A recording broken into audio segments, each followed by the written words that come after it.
So in this segment, we're going to be talking about Gibraltar poised to be part of the EU's borderless Schengen area by the end of the year. So this is interesting. I know All Shorts covered it recently, but I find this really interesting that this is happening with Gibraltar. Officially, I think they have a temporary agreement, but it's quite incredible that Gibraltar would do this. I mean, it makes sense for multiple reasons for Gibraltar, more so than just with Spain. Spain also have good reasoning to do this. But yeah, I mean, this is really fascinating stuff here. So, in an interview the Telegraph did with Vijay Daryanyani,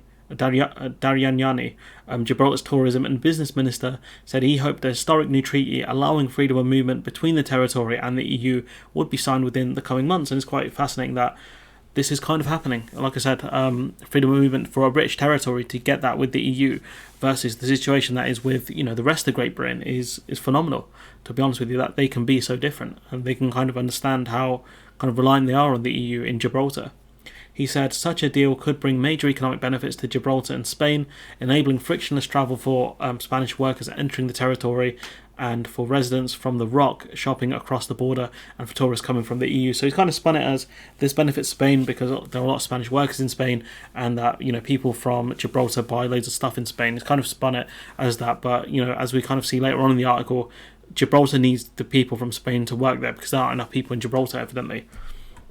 He maintained there would be no sacrifice of sovereignty. I mean, but I thought you have to, I thought freedom of movement was a massive sacrifice in sovereignty. No, that's what Farage and the gang would lead you to believe. He says there will be no concessions whatsoever on sovereignty, jurisdiction or control. That is one of the things the Gibraltarians and the government are 100% sure of. I mean, it's freedom of movement power. I mean, you're not really surrendering much, let's be honest here. Negotiations to secure a treaty have been in progress since a temporary agreement allowing freedom of movement for up to 4 years was finalised in December 2020, just hours before the UK left the EU. And this is where kind of I think the EU and Gibraltar really understand how important it is for the region. He said it would mean 16,000 Spaniards who daily cross the border to work in Gibraltar's hospitals, hotels, restaurants and other businesses will be able to travel into the territory without passport checks. We have more jobs than people. We need to come in and work in Gibraltar. So this benefits Gibraltar massively because they wouldn't be able to push their economy really that much without the amount of people that come in from Spain. And that's a big kind of not a concession but an acknowledgement from Gibraltar, because I think people in England also need to make that same understanding that we need people to come in to really fuel the economy, because right now as we speak there are more job vacancies, record vacancies compared to record low unemployment. So we need people to come in. The only difference is Gibraltar weren't. So Gibraltar were far more intelligent and far less idiotic than the British government were. Gibraltarians spend a lot of money in that area of Spain. We give them a lot. They buy kitchens, they buy furniture. I mean, are you saying they the Spanish or they the Gibraltarians? I mean, I don't get what he means by they. But you spend a lot of money in Spain.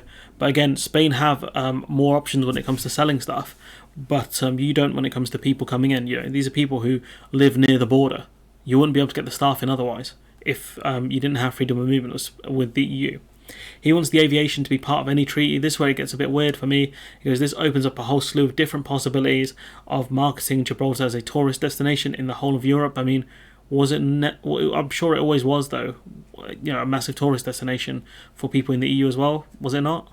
It would mean tourists could fly into Gibraltar from Paris, for example, from where they would be able to visit Spain as part of Schengen, or take a 45-minute trip across the Straits to visit Morocco. I mean, is there no aviation agreement with Gibraltar? I find that really weird, because I thought they would be. I mean, there's an aviation agreement with the UK, right? So can anyone correct me on this one? I found this a bit strange, but he said it, so it must be something. He goes, free movement of goods was under discussion, but the key thing is the movement of people first. I mean, I guess they went for free movement of people because it benefits Spain in terms of, it keeps Spanish employment up in a sense, but also helps Gibraltar a lot more with the fact that they can get people in to do the jobs, etc. But I think with free movement of goods would also help people in Gibraltar a lot, no, wouldn't it? Purely because if people in Gibraltar are benefiting Spain by buying kitchens, they have to move those kitchens into Gibraltar, right? Which I'm assuming comes with customs fees and things like that, and also border checks. More border checks would cause delays. So surely having freedom of movement of goods would be a good thing for both sides. But what you see is one of the kind of the lesser liked pillars of the EU single market, at least by the British anyway, is freedom of movement, being embraced by people in Gibraltar. the government of Gibraltar, because they understand how important it is for their economy especially to have freedom of movement. So this is a big acknowledgement, and I think this is something which people in the UK, politicians in the UK, should be talking a lot more about here.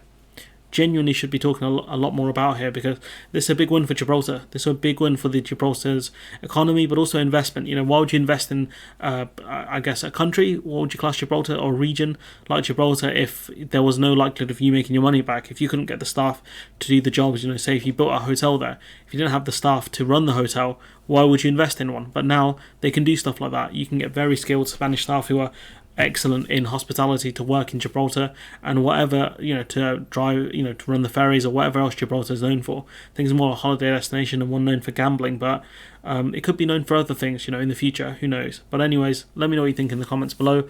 Like, comment, share, subscribe, support the channel on Patreon if you can, and hopefully I'll see you in the next one.